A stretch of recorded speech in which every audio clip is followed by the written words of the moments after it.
Om Swastiastu. Assalamualaikum warahmatullahi wabarakatuh. Shalom nama budaya, salam kebajikan dan salam sejahtera bagi kita semua. Perkenalkan, saya Dr. Nikade Eka Jayanti SE MSI. Saya adalah dosen pada program studi Sarjana Ekonomi, Fakultas Ekonomi dan Bisnis Universitas Udayana. Video ini dibuat dalam rangka wujud pemenuhan dokumen pernyataan diri dosen dalam unjuk kerja Tridharma Perguruan Tinggi bidang pengajaran dalam rangka pengajuan sertifikasi dosen tahun 2026. Pada kesempatan ini, saya akan mendeskripsikan dan menampilkan praktik pengajaran pada salah satu mata kuliah yang saya ampu, yakni Pengantar Ekonomi Mikro dengan bobot 3 SKS. Mata kuliah ini memberikan pemahaman dasar mengenai perilaku agen ekonomi individu, mekanisme pasar, serta bagaimana harga dan kuantitas keseimbangan ditentukan.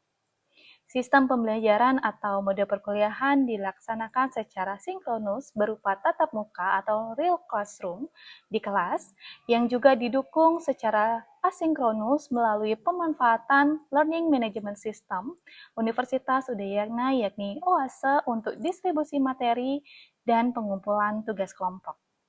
Mata kuliah ini diselenggarakan dalam 16 kali tatap muka termasuk ujian. Struktur materi dirancang agar mahasiswa secara bertahap memahami fundamental ekonomi mikro. Pada paruh pertama sebelum ujian tengah semester, topik bahasan meliputi pendekatan ekonomi dan prinsip dasar 2 pertemuan, pendalaman permintaan dan penawaran 3 pertemuan, serta konsep elastisitas dalam ekonomi 2 pertemuan.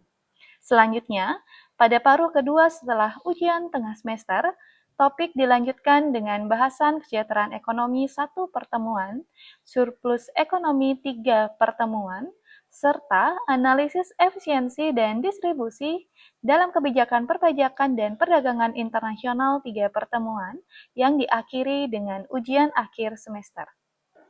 Video pembelajaran yang akan saya tampilkan ini berada pada materi permintaan dan penawaran dalam ekonomi.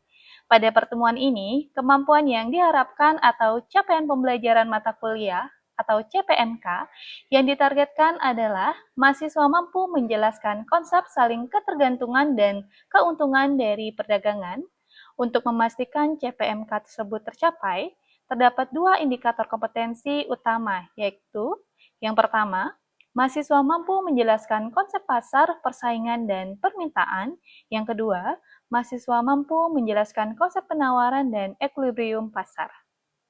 Dalam pelaksanaan kelas, saya merancang metode dan interaksi pembelajaran berdasarkan prinsip delivery, interaction, dan assessment.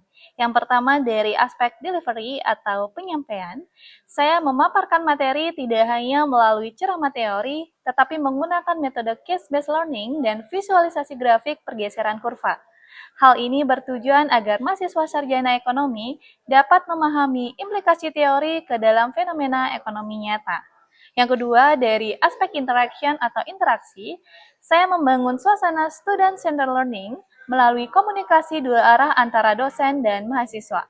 Interaksi ini dipicu melalui sesi tanya-jawab, pematik diskusi, kasus ekonomi secara individu, serta penugasan analisis di dalam kelompok.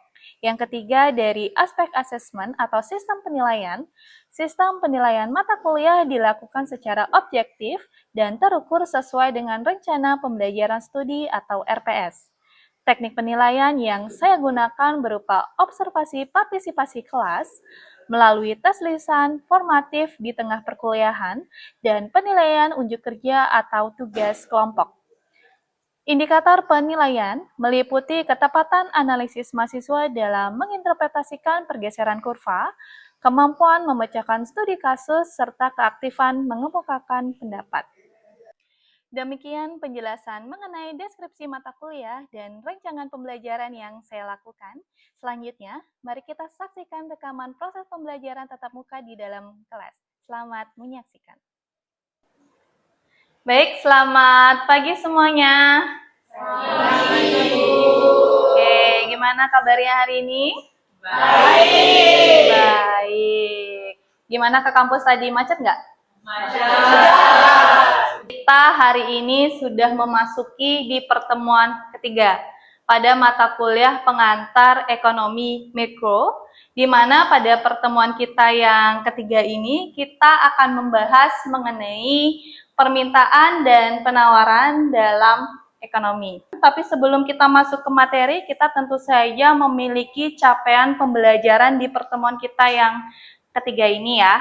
Oke, jadi capaian pembelajaran kita pada pertemuan yang ketiga ini, yang pertama adalah konsep saling ketergantungan dan keuntungan dari perdagangan. Jadi kita akan memahami lebih detail, lebih dalam lagi ketika kita masuk ke konsep perdagangan selaku produsen atau konsumen, apa sih keuntungan yang akan kita peroleh? Kemudian adakah implikasi dari ketergantungan yang dialami oleh konsumen dan produsen. Konsep pasar persaingan permintaan dan konsep penawaran dari equilibrium. Jadi kita juga akan melihat posisi dari supply dan demand-nya untuk mencerminkan sebuah titik keseimbangan di ekonomi mikro. Oke. Sampai sini paham ya? Mudah-mudahan pertemuan kita hari ini memenuhi capaian pembelajaran kita. Oke, kita akan mulai untuk memasuki pembahasan materi sesuai dengan capaian pembelajaran yang pertama. Jadi di sini ada pertanyaan yang ingin saya tanyakan kepada adik-adik sekalian. Nanti silakan direspon. Mungkin dari apa yang saya sampaikan kalian sudah sedikit mengetahui mengapa kita saling ketergantungan pada sebuah perdagangan. Mungkin dari adik-adik sekalian ada yang ingin mencoba untuk memberikan argumen? Wah, ini antusiasnya sangat ramai ya. Oke, mungkin saya akan tunjuk adik yang di depan saya. Silakan diperkenalkan nama NIM, kemudian disampaikan argumennya. Baik Ibu, terima kasih atas kesempatannya. Perkenalkan saya Kitala dengan NIM digit terakhir 223, di mana jawaban dari kenapa kita saling ketergantungan pada sebuah perdagangan itu karena adanya keterbatasan sumber daya, baik dari sumber daya alam maupun dari sumber daya manusia itu sendiri. Oke, baik. Terima kasih Vitala atas jawaban yang disampaikan. Kalau dari Vitala menyampaikan konsep saling ketergantungan ini disebabkan oleh keterbatasan sumber daya alam dan sumber daya manusia. Mungkin ada lagi yang ingin mencoba untuk menambahkan? Oke, di depan saya dulu deh, sebutkan nama dan NIM-nya, silakan. Baik, perkenalkan nama saya Manda dengan NIM akhir 045. Menurut saya itu karena adanya perbedaan kemampuan dan keahlian. Karena kan setiap orang atau negara itu memiliki keahliannya yang berbeda-beda. Oke, terima kasih Manda atas jawabannya. Kalau dari Manda menyampaikan adanya perbedaan kemampuan dari setiap negara yang berbeda, tidak aja dari negara ya, tapi dari sisi konsumen dan produsen yang melakukan sebuah perdagangan. Oke, jadi dari apa yang sudah disampaikan oleh teman-teman kalian di sini, ada Vitala dan Manda, itu sudah benar. Tapi kita akan menegaskan kembali mengapa kita saling ketergantungan pada sebuah perdagangan. Memang betul bahwa keterbatasan sumber daya itu sangat mempengaruhi ketergantungan kita dalam proses produksi. Kemudian kalau yang pertama seperti apa yang kalian lihat di slide, tidak ada individu atau negara yang bisa memenuhi semua kebutuhannya sendiri. Seperti yang kita ketahui dan kita pelajari life cycle-nya kita sebagai konsumen itu seperti apa, kita sangat memiliki kebutuhan yang tidak terbatas. Betul? Tetapi selalu terhalang dengan kemampuan kita yang terbatas. Dari kemampuan itu selalu tercermin dari sisi pendapatan yang kita miliki selaku konsumen yang menginginkan membeli suatu barang dengan jumlah kapasiti yang maksimum. Kemudian yang kedua itu adalah spesialisasi. Jadi spesialisasi ini lebih berfokus kepada produksi barang dan opportunity cost yang rendah. Oke, untuk lebih mudah memahami bentuk dari spesialisasi, mungkin bisa saya berikan contoh ya perbandingan bagaimana spesialisasi itu terjadi antara negara Indonesia dengan negara Cina. Seperti yang kita ketahui bersama, kalau di negara Indonesia, salah satu produk unggulan yang mampu dihasilkan itu adalah dari sisi produk garmennya. Seperti itu, betul ya? Oke, kita sepakati itu bersama. Kemudian kalau Cina, kita melihat banyak sekali produk elektronik yang memang memiliki keunggulan dari produk elektronik lainnya. Kita melihat produk-produk yang mampu dihasilkan seperti Cina itu adalah handphone, kemudian laptop, AC, dan barang-barang yang sering kita gunakan dalam kehidupan sehari-hari. Oke, mungkin kita lihat kalau Apple itu dibuat di Amerika, tetapi produksinya, mesin-mesinnya, perakitannya itu di Cina. Bayangkan. Nah, kita cerminkan konsep dari spesialisasi itu adalah Indonesia akan belajar ke Cina untuk mempelajari ilmu-ilmu dalam artian memproduksi barang-barang elektronik. Di mana barang-barang elektronik Cina itu biasanya selalu dijual dengan harga yang rendah. Betul ya? Kita beli handphone Xiaomi dan yang lainnya itu jauh lebih murah dibandingkan dengan membeli produk Apple seperti itu. Tapi dari sisi quality dan spesifikasi Xiaomi itu tidak kalah jauh dengan produk Apple. Oke, Indonesia akan berspesialisasi itu ke Cina, kemudian Cina akan berspesialisasi ke Indonesia dalam memproduksi garment. Kecenderungannya di Indonesia sering sekali dalam memproduksi garment itu menggunakan metode yang manual ya, karena dari hasil produksinya akan rapi, kemudian dari sisi kualitinya akan mampu bersaing dengan produk-produk lainnya di negara lain. Jadi itulah bentuk dari spesialisasi. Kemudian yang ketiga, jadi keuntungan perdagangan di sini dari sebuah ketergantungan, maka hal itu akan berdampak ke meningkatnya kesejahteraan kedua belah pihak.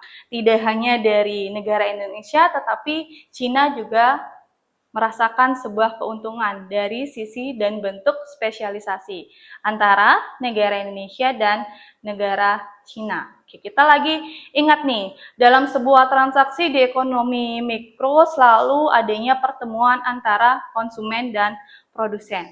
Kita juga akan memiliki sebuah pemikiran seperti ini. Pertemuan antara konsumen dan produsen itu lebih terjadi di mana? Apakah di sebuah pasar atau di sebuah marketplace yang dimana kita ketahui bersama marketplace itu kan sifatnya lebih e-commerce. Tetapi kalau kita belajar di ekonomi mikro, pasar itu memiliki peran penting untuk pertemuan antara produsen dan konsumen. Oke, sampai sini ada yang mau ditanyakan? Oke, dapat dipahami dengan baik? Oke, baik. Kita akan melanjutkan ke slide berikutnya. Jadi slide berikutnya menjawab pertanyaan yang saya sampaikan tadi. Bagaimana pertemuan antara produsen dan konsumen dalam sebuah pasar. Koneksinya ketika kita ingin menjelaskan di layar seperti yang saya tampilkan di depan, pasar dan persaingan itu memiliki koneksi yang sangat luar biasa ya, karena seperti yang kita ketahui, pasar itu kan adalah tempat bertemunya antara penjual dan pembeli. Betul ya? Oke, kemudian kita juga akan mengkoneksinya ke pasar persaingan sempurna. Di mana ciri-ciri dari pasar persaingan sempurna itu adalah terdapat banyak penjual, terdapat banyak pembeli. Kemudian produk-produk yang dijual di pasar persaingan sempurna itu adalah produk yang serupa atau homogen. Slide berikutnya. Oke, kita sekarang sudah mulai masuk nih ke konsep permintaan atau demand. Ini merupakan fondasi yang harus kita pahami untuk memahami lebih detail apa itu ekonomi mikro, khususnya pada mata kuliah pengantar ekonomi mikro. Seperti yang kita lihat bersama, pada konsep permintaan atau demand, jumlah barang yang ingin dan mampu dibeli oleh konsumen pada berbagai tingkat harga. Jadi ada hukum permintaan yang mengatur jika harga P itu adalah price, kita asumsikan itu adalah price naik, maka kuantitas yang diminta QD itu adalah quantity turun dengan asumsi ceteris paribus. Jadi faktor-faktor selain harga itu dianggap konstan. Oke, paham? Oke, jadi masih mudah ya. Asumsinya adalah ketika harga naik, maka jumlah kuantiti yang diminta oleh konsumen akan seperti apa? Turun, betul. Oke, ada lagi yang mau ditanyakan terkait dengan konsep permintaan? Ya, silakan sebut nama NIM, kemudian disampaikan pertanyaannya. Baik, sebelumnya perkenalkan nama saya Rosi dengan 3 digit NIM akhirnya 081, nomor absen 11. Jadi pertanyaan saya itu bagaimana cara memahami konsep permintaan dari sebuah kurva? Oke, terima kasih atas pertanyaannya. Kita akan melanjutkan dan menjawab pertanyaan dari Rosi di slide berikutnya. Jadi kita di samping harus memahami apa itu konsep permintaan, kita juga akan memahami terlebih dahulu ciri-ciri dari kurva permintaan. Nah, ciri-ciri dari kurva permintaan itu terlihat pada layar, kita pahami bersama. Kalau di kurva permintaan, kurva berslope negatif, menurun dari kiri atas ke kanan bawah. Kemudian, pergerakan dari kurva demand itu adalah terjadi karena perubahan harga barang itu sendiri. Kemudian terjadi pergeseran ketika perubahan faktor lain, misal terjadinya pendapatan yang meningkat, maka kurva akan bergeser ke kanan.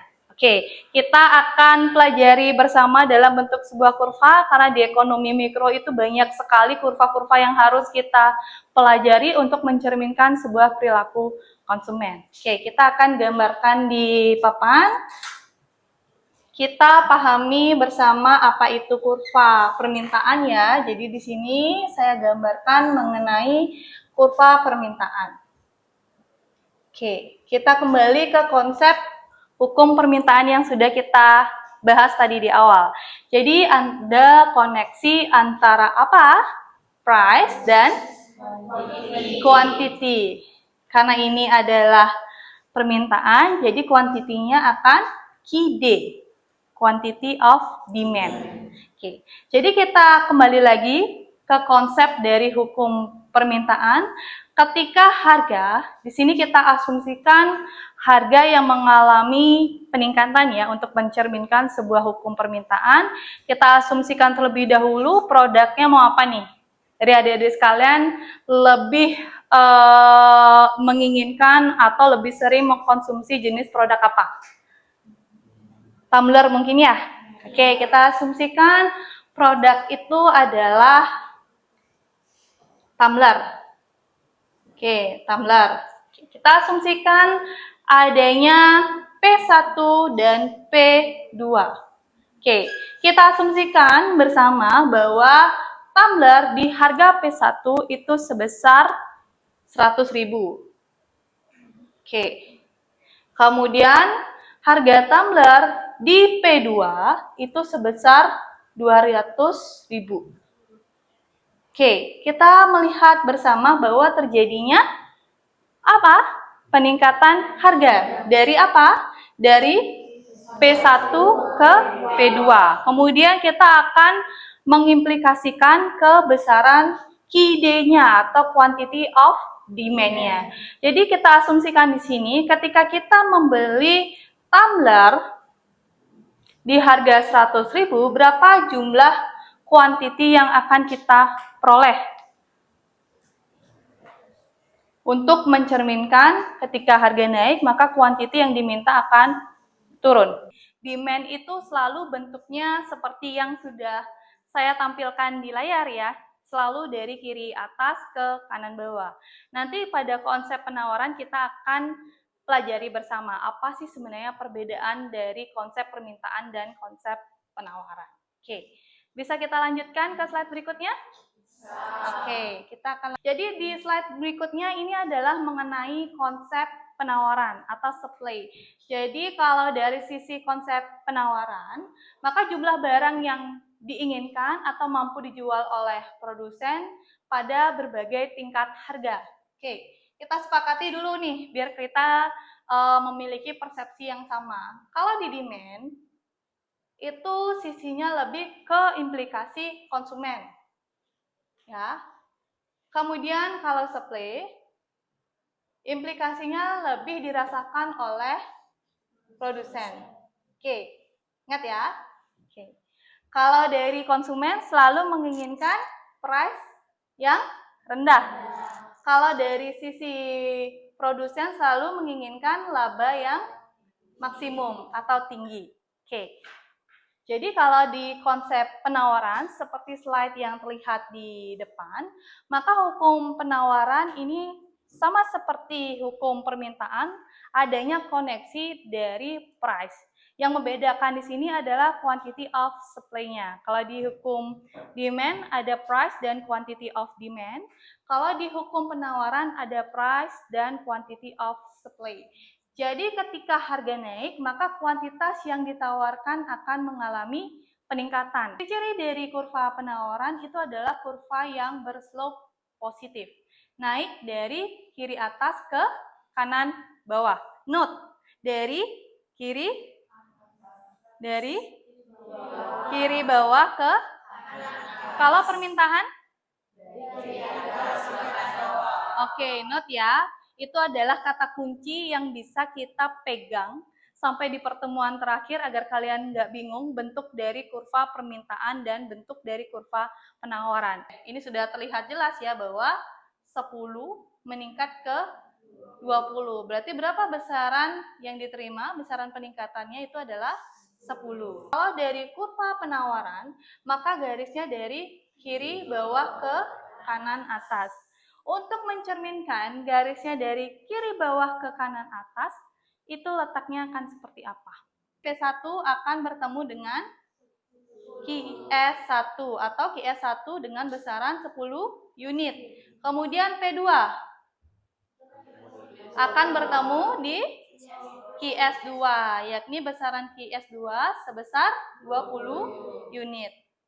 Oke, kita bisa lanjutkan ke slide berikutnya. Nah, ini adalah slide mengenai equilibrium. Jadi setelah kita pahami bersama apa itu kurva permintaan, apa itu kurva penawaran, maka kita juga akan membentuk sebuah kurva equilibrium. Jadi di kurva equilibrium itu adalah pertemuan antara kurva permintaan dengan kurva penawaran. Nah, pertemuan yang terjadi ketika jumlah QD sama dengan QS, itulah yang dinamakan dengan equilibrium. Kalau kita melihat dari apa yang sudah saya tampilkan di depan, di sini terlihat bahwa kondisi di mana kuantitas yang diminta atau QD sama dengan kuantitas yang ditawarkan. Kemudian tidak ada insentif untuk mengubah harga. Kemudian ketika kita ingin mendeskripsikan di sebuah fenomena pada titik keseimbangan ini, ada fenomena surplus dan shortage. Di sini ada study case yang sudah saya siapkan untuk membentuk pemahaman kita agar memiliki satu persepsi yang sama. Jadi jika pemerintah menaikkan UMR atau upah minimum regional secara signifikan, bagaimana dampaknya terhadap kurva permintaan dan kurva penawaran pada industri yang padat karya? Ini relevansinya sama dengan contoh-contoh yang kita bahas tadi, misalnya pabrik garment, ya, lebih ke labor intensif bukan capital intensif. Saya berikan waktu 1 menit untuk menyelesaikan permasalahan pada studi kasus ini. Silakan boleh berdiskusi dengan teman sebelahnya, boleh untuk mendiskusikan bersama teman sebelahnya bagaimana penyelesaiannya. Silakan berdiskusi dengan baik. Oke, sepertinya cukup. Setelah saya jalan-jalan tadi, saya sudah sedikit mendengar kurang lebih pembahasan yang bisa kalian sampaikan dari apa yang sudah tertulis di layar mengenai permasalahan pada studi kasus. Silakan, mungkin ada yang ingin mencoba memberanikan diri sebagai pembuka untuk membahas pemecahan masalah pada studi kasus ini. Silakan. Ya, perkenalkan nama, NIM, dan sampaikan penyelesaian atau pembahasan atas studi case ini. Silakan. Baik, sebelumnya perkenalkan nama saya Tugus dengan 3 digit belakang 314. Jadi menurut saya dari sisi permintaan atau dari konsumen itu kenaikan UMR akan meningkatkan pendapatan buruh sehingga daya beli akan naik. Nah, untuk barang garment itu kurva permintaan akan bergeser ke kanan. Nah, dari sisi penawaran atau produsen kenaikan UMR akan menaikkan daya produksi sehingga kurva penawaran tersebut akan bergeser ke kiri.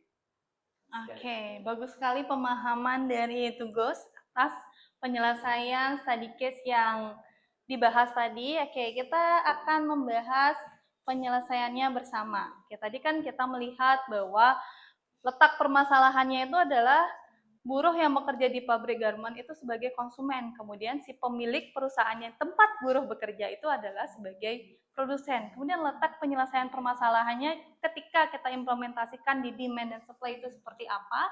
Jadi kalau dari sisi permintaan, kembali lagi ke hal yang sudah kita sepakati bersama bahwa demand itu dari sisi konsumennya. Maka ketika terjadinya kenaikan UMR, berarti pendapatan buruh meningkat. Itu sudah menjadi hal yang sangat pasti ya. Oke, berikutnya, jika pakaian atau garment yang diasumsikan sebagai barang normal, maka daya beli yang naik ini akan menggeser kurva permintaan ke kanan. Menggeser kurva permintaan ke kanan itu artinya apa? Jadi ketika terjadinya peningkatan pendapatan yang dimiliki oleh konsumen atas dasar peningkatan UMR, maka konsumen itu akan lebih berani untuk spending money-nya lebih banyak. Maka dari itu pergeserannya akan ke kanan. Berikutnya dari sisi penawaran, kita balik lagi. Tadi kita note bahwa kalau dari sisi penawaran kita akan selalu melihat dari sisi produsennya. Jadi UMR adalah komponen biaya tenaga kerja bagi pabrik garment yang menggunakan sistem produksi dengan labor intensif atau padat karya. Kenaikan UMR berarti lonjakan biaya produksi. Betul? Karena input salah satunya itu adalah tenaga kerja yang digunakan harus lebih banyak dikeluarkan oleh produsen untuk membayarkan apa? Upah-upah karyawannya atau upah-upah buruh yang bekerja di pabrik garment tersebut. Akibatnya, pada tingkat harga berapapun, produsen akan mengurangi jumlah produksi atau bahkan memberhentikan karyawan. Ini menggeser kurva penawaran ke kiri. Paham? Oke. Berikutnya, ketika kita mengimplementasikan pada sebuah titik equilibrium baru, tadi kan kita sudah membahas di kurva permintaan dan kurva penawaran, bagaimana pergeserannya ke E1 dan E2, tapi kalau untuk pembahasan pada studi kasus ini, harga pasar barang garment dipastikan naik karena dorongan biaya produksi tinggi dan daya beli yang mengalami peningkatan. Namun, efek pada kuantitas keseimbangan belum bisa dipastikan. Slide berikutnya, nah ini adalah tugas dan diskusi kelompok. Jadi kasus diskusi ini mengenai analisis dampak adopsi kendaraan listrik terhadap pasar bahan bakar minyak fosil dalam 10 tahun ke depan. Jadi di sini saya minta nanti kalian untuk membentuk kelompok, kurang lebih anggota kelompok terdiri dari 4-5 orang untuk menyelesaikan kasus permasalahan ini. Jadi ada beberapa instruksi yang harus kalian pahami untuk menyelesaikan studi kasus ini. Jadi nanti silakan gambarkan pergeseran kurva yang terjadi antara supply dan demand-nya, apakah penawaran bergeser ke kiri atau justru permintaan bergeser ke kanan, seperti dengan fenomena di pabrik garment tadi. Kemudian yang kedua, tentukan titik equilibrium baru, apakah adanya peningkatan harga atau penurunan harga sehingga akan menggeser QS dan QD-nya.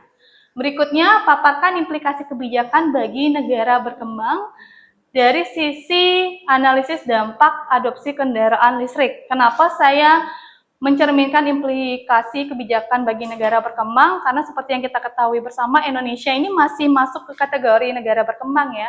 Masih belum mampu untuk memproduksi kendaraan-kendaraan yang berbahan bakar listrik seperti itu. Nah, nanti kalian bisa implikasikan ke sana. Kemudian nanti silakan untuk tugasnya dari hasil diskus kalian dengan anggota kelompoknya, silakan dibuat dan diruntunkan dari instruksi yang saya sampaikan. Kemudian silakan untuk diupload pada OASE. Ya, untuk deadline uploadnya bisa kalian upload di 1x24 jam. Karena ini adalah tugas kelompok, penyelesaiannya akan lebih mudah dan sangat terbantu. Dapat dipahami seluruh materi pada pertemuan hari ini? Sudah. Oke, baik. Terima kasih karena sudah kalian pahami bersama. Maka pertemuan kita di minggu ketiga saya akhiri dan sampai jumpa di pertemuan minggu keempat.